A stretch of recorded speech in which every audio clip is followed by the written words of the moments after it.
할렐루야. 오늘도 굿TV에 함께 하시는 여러분들을 예수님의 이름으로 사랑하고 축복합니다. 예수님께서는 우리들에게 요한복음 3장 16절 말씀을 통해서 우리를 위해 죽으신 독생자이신 예수님을 믿으면 영생을 얻는다고 구원의 핵심이 믿음임을 이미 말씀하셨습니다. 그러나 이 믿음 우리가 좀 더 잘 생각해야 할 것은 내가 잘 믿었다가 아니라 에베소서 2장 8절의 말씀에 의하면 은혜로 인하여 믿음으로 구원을 얻었다. 은혜입니다. 그래서 하나님의 선물이라고 표현해 주고 있죠. 내가 예수님을 잘 믿는 것이 아니라 하나님의 은혜가 부어졌기에 예수를 믿는 은혜를 힘입어서 구원을 얻었다. 그래서 우리의 구원은 절대적 하나님의 은혜임을 다시 한번 상기시켜 줍니다. 그러면서 그렇게 하나님의 은혜로 얻은 구원을 이제 우리는 잘 지켜야 될진데, 그걸 성경적인 원어로 또 다른 모습으로 보면 구원을 얻은 자는 구원에 이르러야 한다라고 성경은 표현해 주고 있죠. 그래서 예수님께서도 요한복음 3장을 마무리 지으며 결론으로 3장 36절에 아들을 믿는 자는 영생이 있고 라고 말하며 요한복음 3장 16절 한 번 더 강조한 다음에 그러나 순종치 아니하면 영생을 보지 못하고 도리어 하나님의 진노가 내 위에 머물러 있느니라고 하는 충격적인 말씀을 주시면서 구원을 얻은 자는 반드시 순종이 따라야 한다라는 아주 중요한 말씀을 우리에게 가르쳐 주고 있습니다. 이 순종이 구원에 이르는 하나의 과정으로서 하나님을 위하여 열매를 맺는 생명에 이르는 열매를 맺는 자의 삶입니다. 그래서 사도 바울도 로마서 7장 4절의 말씀에 나를 위해 죽으셨고 나를 위해 살아난 자에게로 가까이 예수 그리스도에 가는 자는 하나님을 위하여 열매를 맺게 하게 하겠다라는 아주 중요한 말씀을 주세요. 우린 예수로 시작해서 예수로 마쳐야 하는데 계속 예수님께로 가는 자만이 하나님을 위하여 생명에 이르는 열매를 맺게 하신다는 아주 감사한 말씀을 주고 있죠. 바로 이 순종이 결국 우리에게 뭐냐? 내가 예수를 믿고 있는, 끝까지 믿고 있는 증표이죠.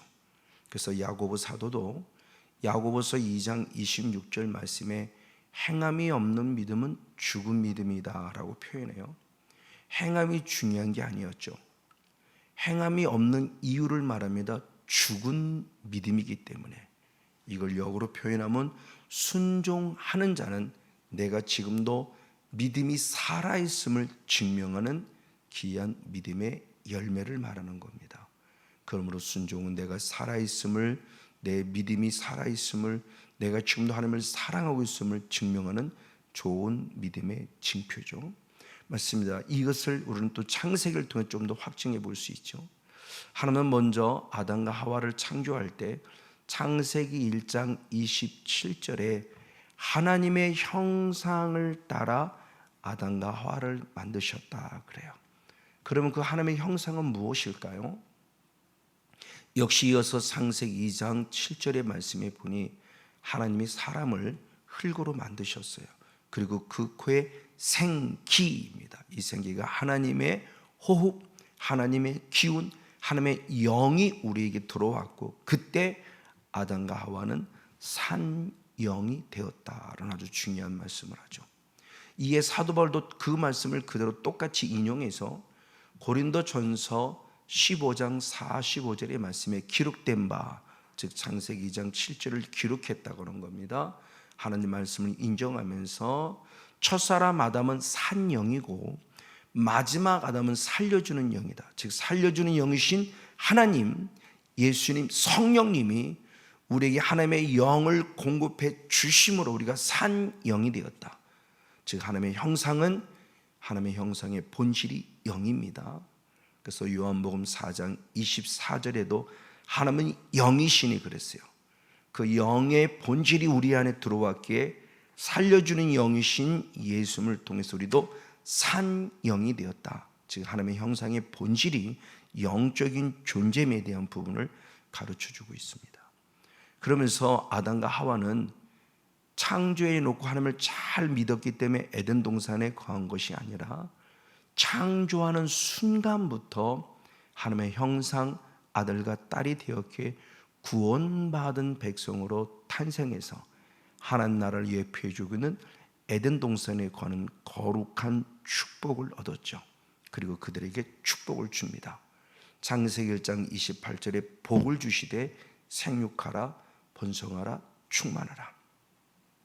이걸 육으로 보면은 아기 많이 낳아서 빨리빨리 번성하라는 의미겠지만 우린 지금 영을 다루고 있기에 영적으로 본다면 생육 번성 충만은 결국 성령 충만 받아라는 말씀으로 우리가 한번 해석할 수 있습니다.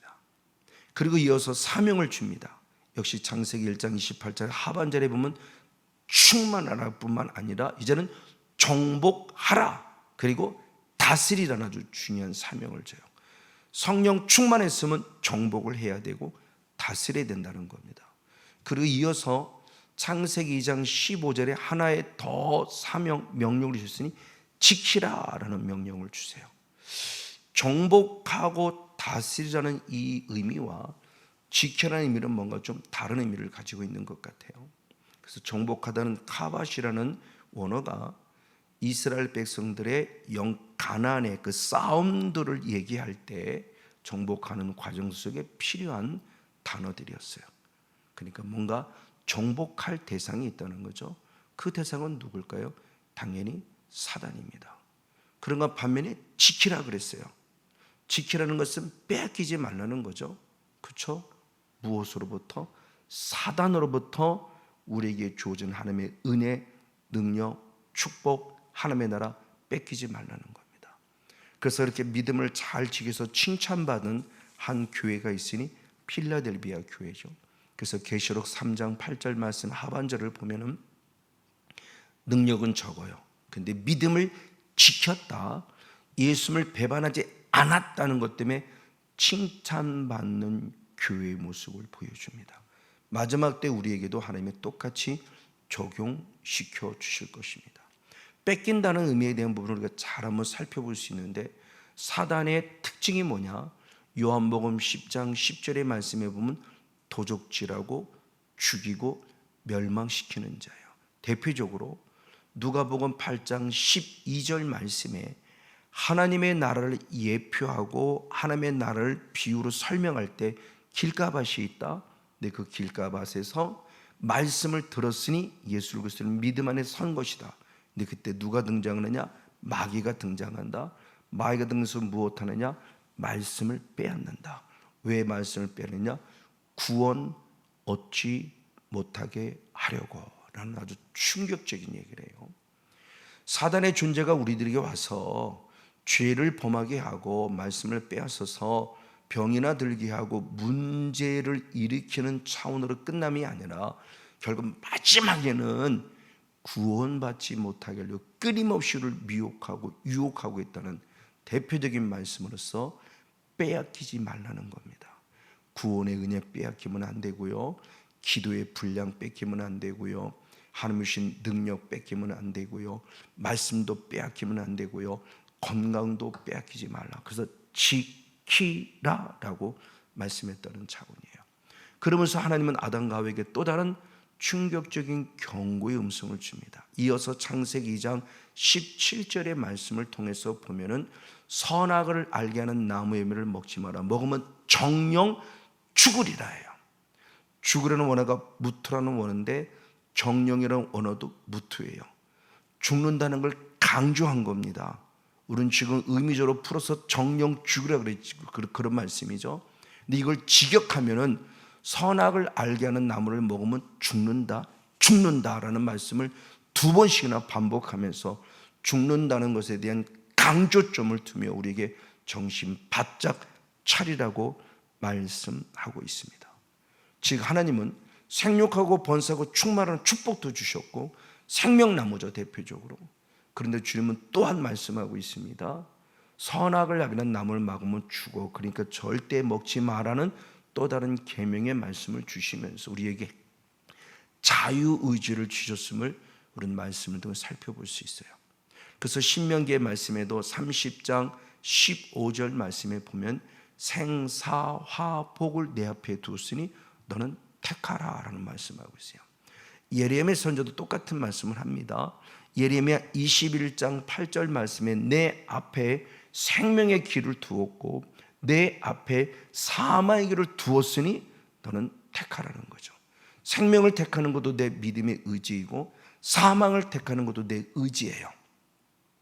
그래서 이제는 구원을 얻은 자가 되었으니 구원 얻은 자가 계속 생명을 택해서 생명이 이르는 열매를 맺음으로 천국을 갈 수도 있고요, 구원은 얻었음에도 불구하고 계속 사망에 이르는 것을 택하여 사망에 이르는 열매로 말미암아 대단히 안타깝게 지옥 백성이 될 수 있다는 것을 가르쳐주고 있어요. 자, 그럴 때 바로 지금 우리에게 준 자유의지를 또 다른 말로 표현하면 결국 무엇이냐, 로마서 2장 14절의 말씀을 통해서 보면은 우리들의 본성이라고 표현해요.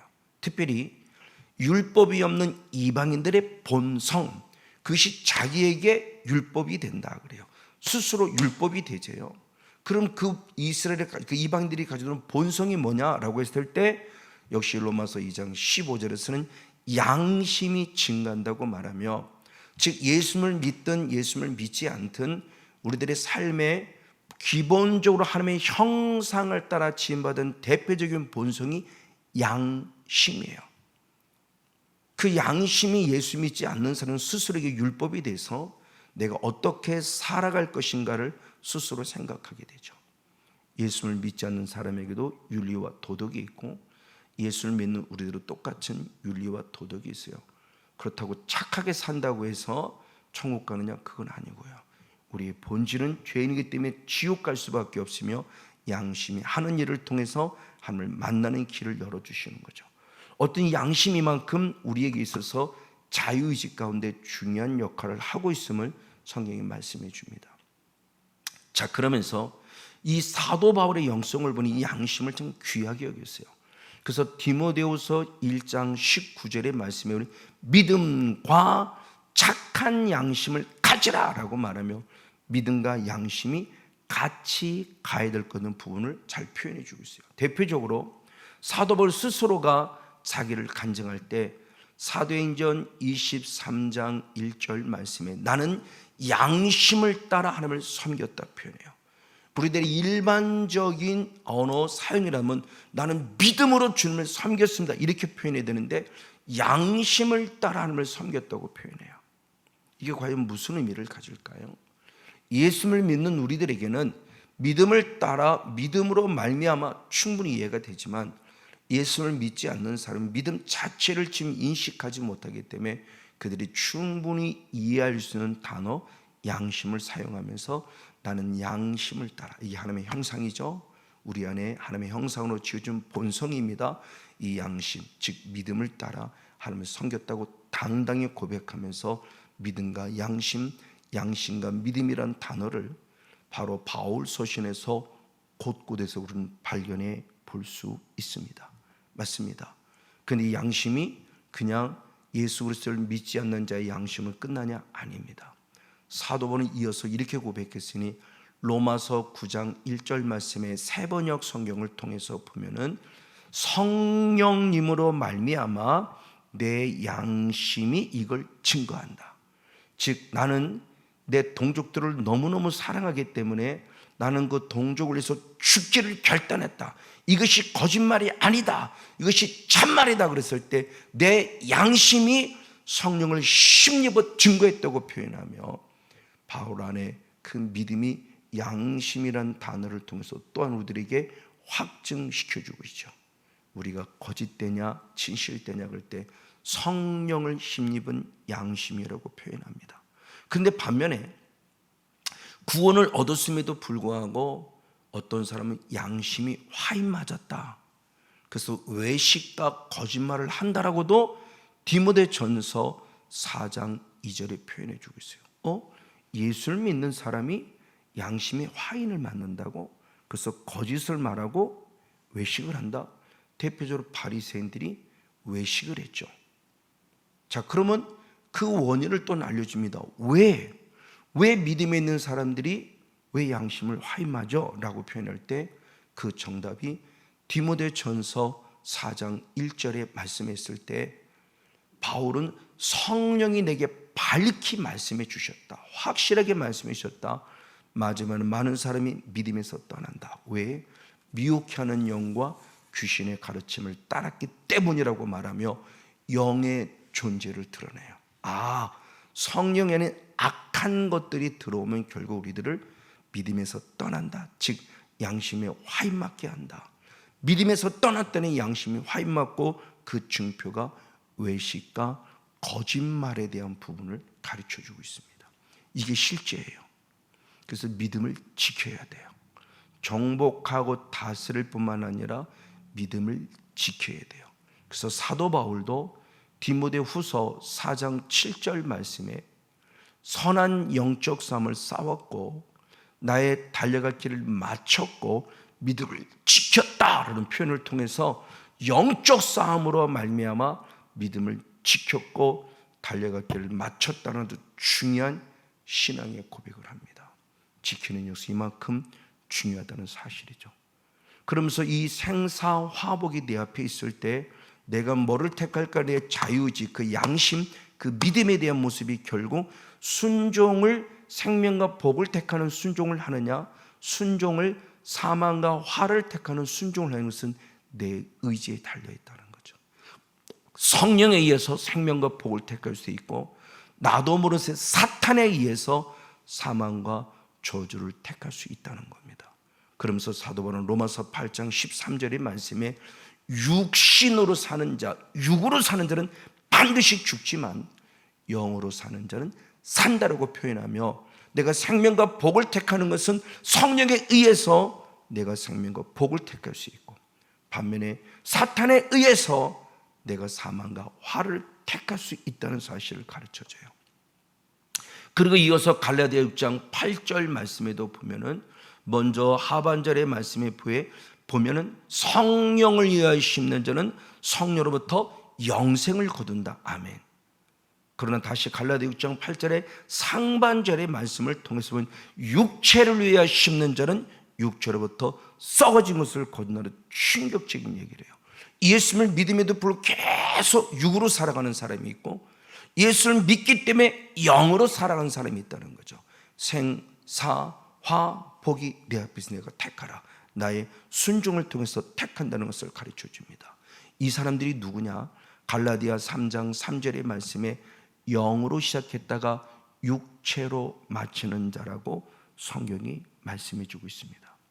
그래서 슬기 있는 솔로몬이 잠언서 말씀에도 잠언서 11장 19절의 말씀에 의를 굳게 지키는 자는 생명에 이르고 악을 따르는 자는 사망에 이른다고 표현을 통해서 내가 생명을 얻었으면 나는 지금부터 어떻게 살아갈 것인가는 순종이라는 의미 속에서 중요한 열매를 가르쳐 주고 있죠. 이에 사도 바울이 또 한 번 깨닫습니다.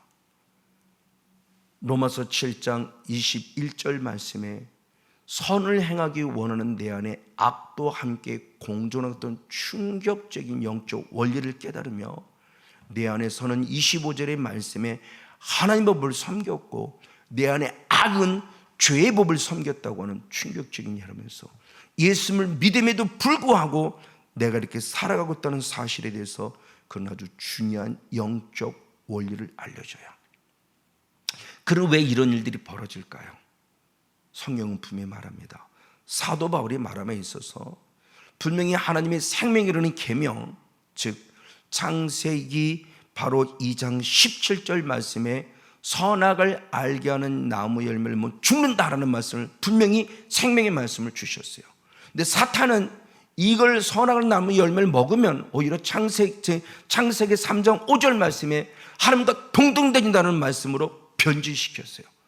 그래서 사도 바울은 로마서 7장 10절의 말씀에 생명에 이르게 할 계명이 사망에 이르게 하는 계명이 되고 말았다는 탄식하는 말씀을 보게 됩니다. 맞습니다. 이것들이 지금도 실제로 우리 안에 이루어지고 있어요. 우리는 보면 아담과 하와는 처음부터 구원받은 백성으로 태어났다고 그랬죠. 근데 사탄에게 속고 에덴을 떠나는 순간부터 어떻게 타락했냐? 로마서 5장 12절 말씀에 한 사람 아담이 죄를 범함으로 사망이 왔는데 그 결과 흐름이 이제는 모든 사람이 동일하게 죄를 범함으로 사망에 이르렀다는 거예요.